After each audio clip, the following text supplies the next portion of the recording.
하나님의 아들 예수 그리스도의 복음의 시작이라. 선지자 이사야의 글에 보라, 내가 내 사자를 내 앞에 보내노니 그가 내 길을 준비하리라. 광야에 외치는 자의 소리가 있어 이르되 너희는 주의 길을 준비하라. 그의 오실 길을 곧게 하라. 기록된 것과 같이 세례 요한이 광야에 이르러 죄 사함을 받게 하는 회개의 세례를 전파하니 온 유대 지방과 예루살렘 사람이 다 나아가 자기 죄를 자복하고 요단강에서 그에게 세례를 받더라. 요한은 낙타털 옷을 입고 허리에 가죽띠를 띠고 메뚜기와 석청을 먹더라. 그가 전파하여 이르되 나보다 능력 많으신 이가 내 뒤에 오시나니 나는 굽혀 그의 신발끈을 풀기도 감당하지 못하겠노라. 나는 너희에게 물로 세례를 베풀었거니와 그는 너희에게 성령으로 세례를 베푸시리라. 오늘 우리가 함께 읽은 마가복음 1장 1절로부터 8절에 있는 말씀은 이제 주님의 길을 준비하는 세례 요한의 설교를 기록하고 있습니다. 특별히 마가복음 1장 1절로부터 8절에 등장한 세례 요한은 구약시대 때의 말라기나 이사야 선지자의 예언과 마찬가지로 빈들에 나가 사람들에게 그의 메시지를 선포하면서 회개하는 사람들에게 세례를 베푼 것이 바로 세례 요한의 삶이었습니다. 특별히 사람들에게 물에 잠기게 하는 세례의식을 통해서 하나님의 심판을 예비하는 회개와 정화의 표시로 세례를 베풀었고, 세례 요한은 자신은 메시아가 아니라 메시아의 오심을 알리려고 하나님으로부터 보냄을 받은 선지자다, 이렇게 자신을 설명하고 있고, 특히 7절, 8절에서 그 사실을 분명하게 이야기하고 있습니다.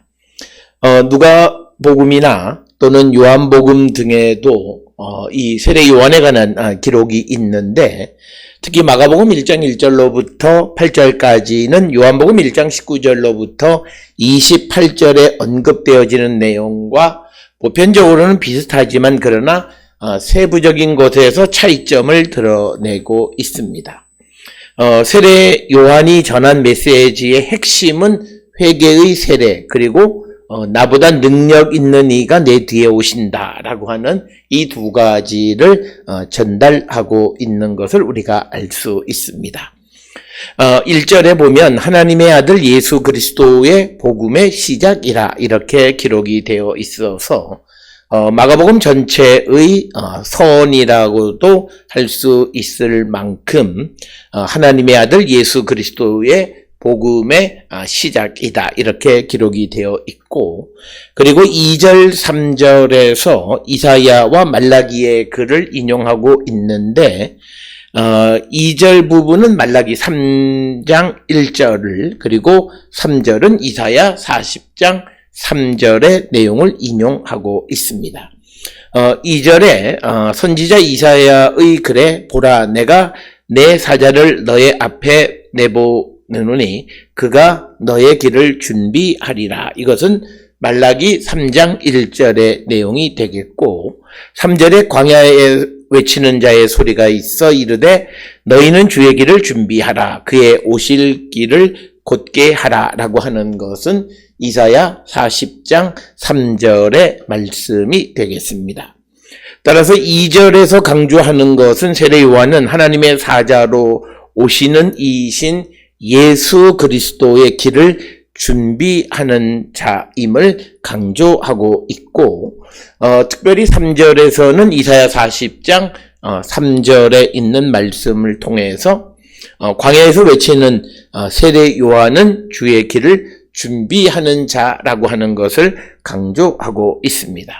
따라서 오늘 주시는 마가복음 1장 2절 3절, 즉 이사야 40장 3절이나 말라기 3장 1절을 인용해서 세례 요한은 예수 그리스도의 오심을 준비하는 역할을 담당하기 위해서 하나님께로부터 보냄을 받은 자였다라고 하는 사실을 강조하고 있고, 세례 요한은 자신의 역할이 무엇인가를 혼돈하지 아니하고 많은 사람들의 요구에도 불구하고 자신이 예수 그리스도의 길을 준비하는 자로서의 역할에 충실한 자였다라고 하는 것을 우리는 잘 알 수 있습니다.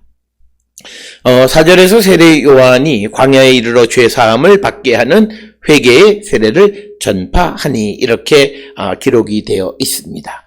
회개의 세례란 죄 사함을 받게 하는 것으로 누가복음 3장 8절의 회개에 합당한 열매를 맺으라라고 하는 것에 그것과 같은 의미가 되겠고, 구체적으로는 우리가 잘 아는 누가복음 3장 10절로부터 14절에 있는 말씀을 통해서 회개의 그 합당한 열매가 무엇인가를 우리는 잘 알 수 있습니다. 따라서 4절에서 세례 요한이 강조하는 것은 회개의 세례를 받으라라고 하는 것이었고, 5절에서 유대 지방 그리고 예루살렘 사람들이 다 나와 자기의 죄를 자복하고 요단강에서 그에게 세례를 받았다 이렇게 기록하고 있습니다. 그러면서 6절에서는 세례 요한의 복장에 대해서 묘사하고 있습니다. 6절에 보면 낙타 털 옷을 입고 허리에 가죽띠를 띠고 메뚜기와 석청을 먹었다 이렇게 기록되어 있는데, 이것은 열왕기하 1장 8절에 등장하는 엘리야와 비슷한 그런 모습이 되겠고, 띠는 허리 둘레의 의복을 단단히 조이는 역할을 하는 것이고, 그리고 접은 곳에는 돈이나 또는 다른 물품을 넣어두기도 하는 넓은 띠를 그 허리띠, 가죽띠다 이렇게 이야기하고 있습니다.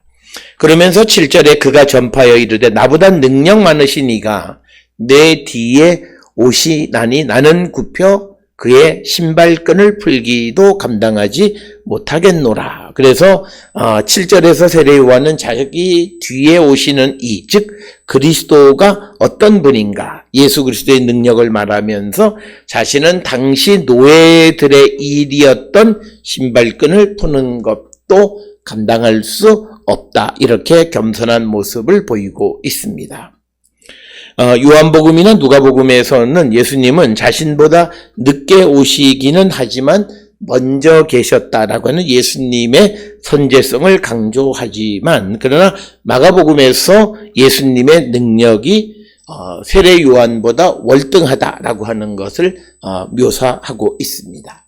그래서 요한복음과 누가복음은 예수님의 선제성을 주로 강조한 창조 이전부터 계신 분, 그러나 마가복음에서 예수님은 세례 요한보다 나중 오시기는 하지만 그러나 그는 세례 요한보다도 능력이 월등하신 분이다 라고 하는 것을 설명하고 있고, 또 더 나가서 8절에서는 세례 요한은 자기 자신과 예수님께서 이 세례를 베푸는 세례 방식에서의 차이를 설명하고 있습니다.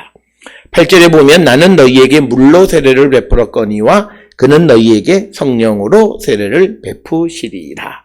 그래서 세례 요한은 물로 세례를 주시지만 그러나 예수님은 하늘로부터 받은 성령으로 성령 세례를 주시는 분이다. 이렇게 강조하고 있습니다. 그래서 세례 요한은 자연으로부터 취한 물을 통해서 세례를 주지만 예수님은 하늘로부터 성령이 예수님에게 내려서 예수님이 그 성령으로 세례를 베푸시는 분이시다라고 하는 것을 강조함으로써 예수님은 하나님께로부터 보냄을 받으신 분이다라고 하는 것을 설명하고, 세례 요한은 이것을 통해서 자신의 세례와 예수님의 세례의 질적인 차이를 설명하고 있다라고 하는 것입니다. 그래서 오늘 주시는 마가복음 1장 1절로부터 8절을 통해서 예수님이 그리스도이시고 하나님의 아들이시라는 그 진리의 복음을 우리에게 설명해 주고 있고, 특별히 세례 요한은 예수님이 가지고 계시는 탁월함, 뛰어남 이런 것들을 통해서 하나님께로부터 보냄을 받으신 분임을 강조하고 있는 것이 오늘 우리가 읽은 마가복음 1장 1절로부터 8절에 있는 말씀이 되겠습니다. 마가복음 1장 1절로 8절에서 세례 요한은 죄사함을 받는 회개의 세례를 전파할 뿐만 아니라 능력이 많으신 이가 자기 뒤에 오시는데 그가 성령으로 세례를 베푸시는, 그래서 하나님으로부터 보냄을 받은 하나님의 아들이심을 암시하는 그런 말씀이 오늘 주시는 마가복음 1장 1절로 8절의 말씀이 되겠습니다.